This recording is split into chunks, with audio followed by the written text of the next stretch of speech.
Bonjour, je voudrais vous entretenir sur ce que la COP26 de Glasgow ne décidera pas. Cette COP26, elle débute la semaine prochaine, on est le 26 octobre d'ailleurs aujourd'hui, elle débute la semaine prochaine. L'objet de la COP26, c'est de voir comment se limiter au plus 5, 1,5 degré à 2100, ce qui avait été décidé au niveau de la COP21 de Paris, et que l'on sait, d'ailleurs, c'est plus 1,5 à 2100, sont déjà dépassés en 2050, on sera sans doute à plus 2, et vraiment on court vers une catastrophe. Et apparemment on a du mal à faire passer cette idée de catastrophe, de nombreux pays n'y croient pas, de nombreuses personnes n'y croient pas. En fait, on connaît la principale solution, et cette principale solution, comme toujours, elle est simple. C'est de dépenser moins d'énergie carbone, bien sûr. Alors il y a deux moyens de dépenser moins d'énergie. C'est d'abord par l'efficacité énergétique, mieux isoler, moins dépenser, remplacer le carbone par l'électricité, l'énergie carbone. Bon, l'efficacité énergétique. Et puis le deuxième, c'est la sobriété énergétique. En fait, en bougeant moins, avec le télétravail, avec la relocalisation, en essayant d'habiter là où l'on travaille, ceux d'ailleurs qui n'étaient pas traités par la commission sur le climat, la commission des 250 décisions. Malheureusement, c'est loin d'être suffisant. Il faut baisser la consommation. Il faut baisser la consommation. Comment? C'est simple. D'abord, il y a une chose très simple. Il suffit de taxer la consommation des produits importés pour favoriser la consommation locale et diminuer la consommation qui vient de l'extérieur, c'est-à-dire diminuer le carbone importé. En matière de textile, vous le savez, il suffit de chercher sur Internet, il y a environ 60% des vêtements neufs, 60% des vêtements neufs qui ne sont jamais portés. Chacun dit c'est pas possible. Oui, c'est le cas. Et puis on peut se rendre compte, le nombre de déchets d'appareils électriques et électroniques, c'est faramineux. Pour un oui ou pour un non, un petit truc qu'on achète et on jette avec une pile, un semi-conducteur, une puce, etc. On jette. On consomme ça quotidiennement. Il faut taxer. Oh, c'est pas sorcier à taxer. Une chemise, admettons, c'est 3, 4, 5 euros. Un appareil électronique, quelle que soit sa dimension, c'est 3, 4, 5, 10 euros. Quand aujourd'hui on fait la publicité sur un aspirateur à 31 euros, où est la valeur travail là-dedans? Dont 1 euro recyclage. Ayons une taxe de 10 euros représentant une taxe carbone, une taxe sur l'importation et une taxe sur le recyclage. Une fois que le produit rentre dans la consommation courante, c'est-à-dire qu'il rentre en seconde main, en économie circulaire, cette taxe a disparu. Donc on ne va pas créer une taxe, par exemple, sur back market, c'est ridicule. Il faut taxer les produits neufs pour que l'on consomme moins de produits neufs qui sont essentiellement pour la France des produits importés, pour beaucoup, et il s'agit de produits importés. D'ailleurs, tous les pays du monde s'inquiètent de Noël cette année, puisque les cargos depuis la Chine ne chargent pas assez les fameux cadeaux de Noël. C'est une catastrophe, et les gens achètent en avance, au mois d'octobre, les cadeaux qu'ils feront à Noël. Donc il y a de l'argent, il y a de quoi dépenser, et individuellement, les gens ne s'intéressent pas trop à ces produits importés. Ils regardent le prix, pourvu que ce soit moins cher. Donc pourvu que ce soit de Chine. Le deuxième point qu'il faudrait faire, c'est de baisser le tourisme. Je vous recommande un livre dont j'ai oublié le titre et j'ai oublié l'auteur, qui parle du tourisme et de l'évolution du tourisme. Le tourisme, le grand tourisme, on a sur un tourisme de masse qui est, je crois, pas loin de 2 milliards de touristes par an, ou 1,5 milliard, c'est colossal, on va vers les 4 milliards. Il est catastrophique sur le plan du déplacement de ces touristes, d'une part, très souvent des voitures, des cars, des avions, avec des aéroports extrêmement peuplés de ces touristes. Et puis, des zones touristiques qui n'en peuvent plus. Mais en France, on n'a qu'à voir le Vercors, les calanques de Cassis ont limité la fréquentation, le Mont Blanc limite la fréquentation, et puis il suffit d'aller à Venise, au Machu Picchu, à Barcelone, etc. Il y a trop de touristes. Il ne faut pas faire tous les pays du monde, il ne faut pas chaque week-end aller dans une autre ville d'Europe avec son avion, il y en a de trop. D'ailleurs, curieusement, cette année, on a un chèque inflation qui a été généreusement attribué à 36 millions de Français gagnant moins de 2000 € net par mois, 36 millions. Quelques jours après cette décision, on n'a jamais eu un départ pour les vacances de la Toussaint aussi nombreux en France. Embouteillage sur les routes, les trains pleins, malgré les grèves sur la zone ouest. Donc, on pourrait voyager moins. Déjà, on pourrait d'ailleurs, ne serait-ce que commencer par avoir des vacances un peu plus courtes. Jack Lang avait créé les 15 jours de vacances à la Toussaint. Objectivement, j'en avais 4 jours, il y en aurait une semaine, ce serait largement suffisant. Troisième point, après baisser la consommation, baisser le tourisme, il faut créer un compte carbone personnalisé. Alors, je ne sais pas si c'est un compte carbone, mais chaque individu a un droit de dépenser, il n'est pas obligé de dépenser un certain nombre de carbone par an. Je me souviens d'un Leclerc à Lesquin qui avait sorti le carbone sur le ticket de caisse, ça doit être il y a une dizaine d'années, sur le carbone qu'on avait acheté au travers de ces différents produits, les différents produits qu'on avait achetés dans son magasin. C'est facile à faire, c'est facile à mettre en œuvre. Oh, la privation de liberté, et oui, la fameuse privation de liberté.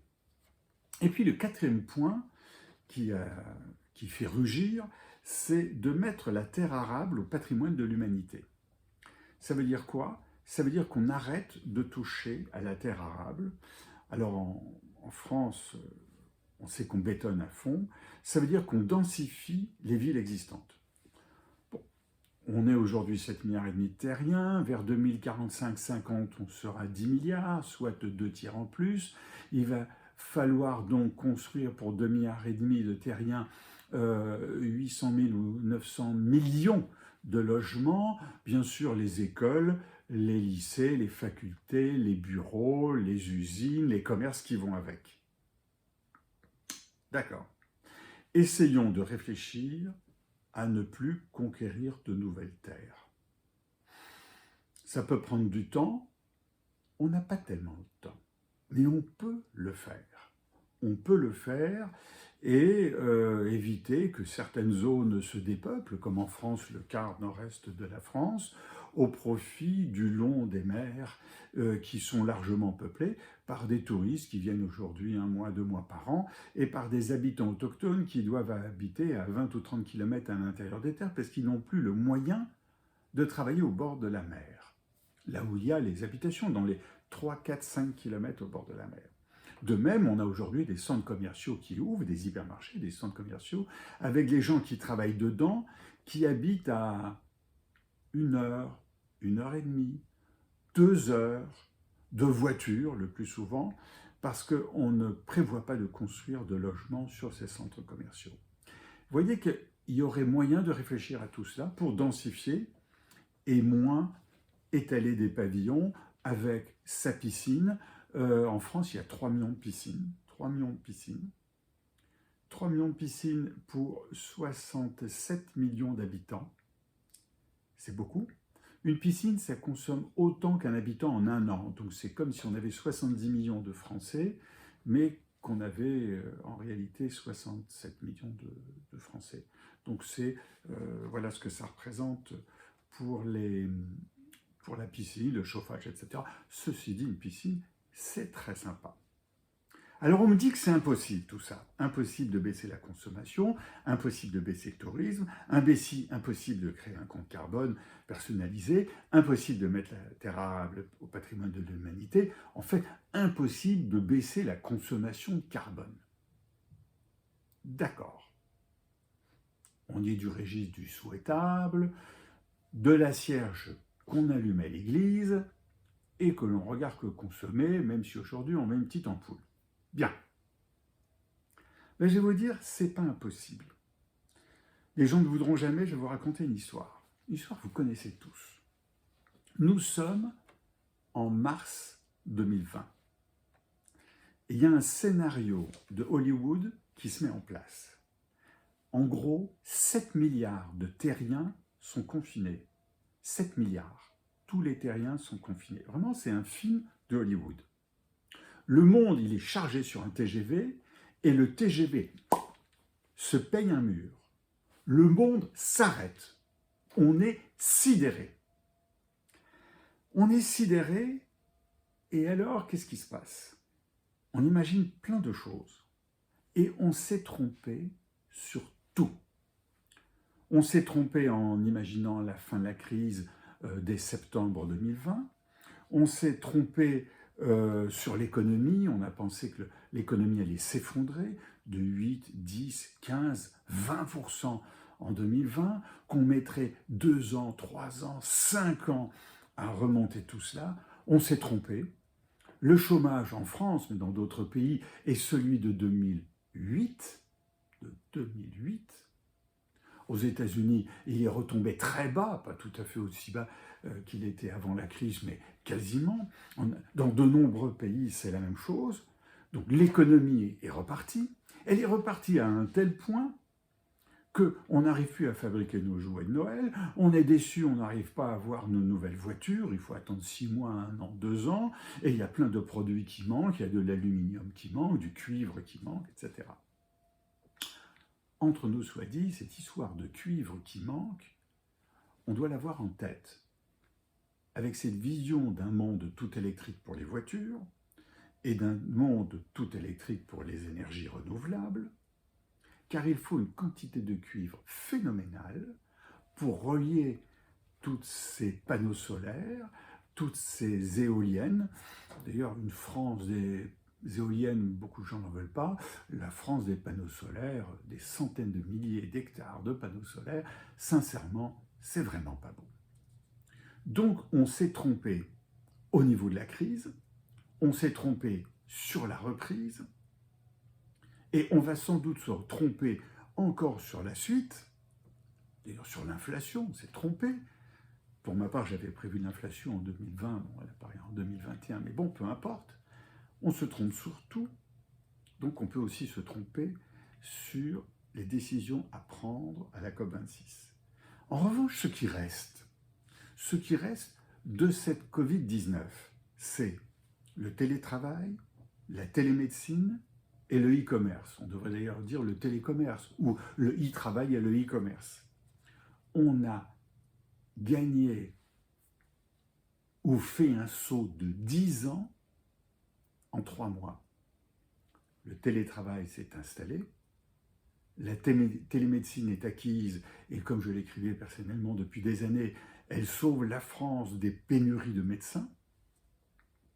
Quant au e-commerce, il apporte quelque chose de totalement nouveau, qui fait que les hypermarchés dont j'avais prévu la chute dès 2003 et qui se confirment aujourd'hui, doivent vraiment se poser la question, mais c'est quoi notre fondamental ? Donc, cette petite histoire de la Covid-19 est à remettre dans le cadre de la COP26. Si vraiment nous allons dans le mur, si vraiment ce réchauffement climatique ou ce dérèglement climatique, parce que le Gulf Stream qui s'enfonce, c'est aussi nous, à Paris, en Europe, qui devenons des continentaux, avec des moins 20, moins 30 en hiver et des plus 40, plus 50 en été. C'est un dérèglement, c'est pas simplement du réchauffement, c'est des grandes pluies et des grandes sécheresses et des grands incendies. Si on n'est pas capable de prendre des décisions, je ne sais pas. Je pense qu'on sait faire. Si on ne prend pas de décision, dans le fond, c'est pas compliqué. On va faire comme pour la crise du Covid, on va attendre le ravin, on va attendre le TGV face au ravin, et puis on espère qu'il s'arrêtera à temps, qu'il ne tombera pas dans le trou. Rappelez-vous, un TGV lancé à 300 km/h, mais 3 km pour s'arrêter. Donc, n'exagérons pas les choses.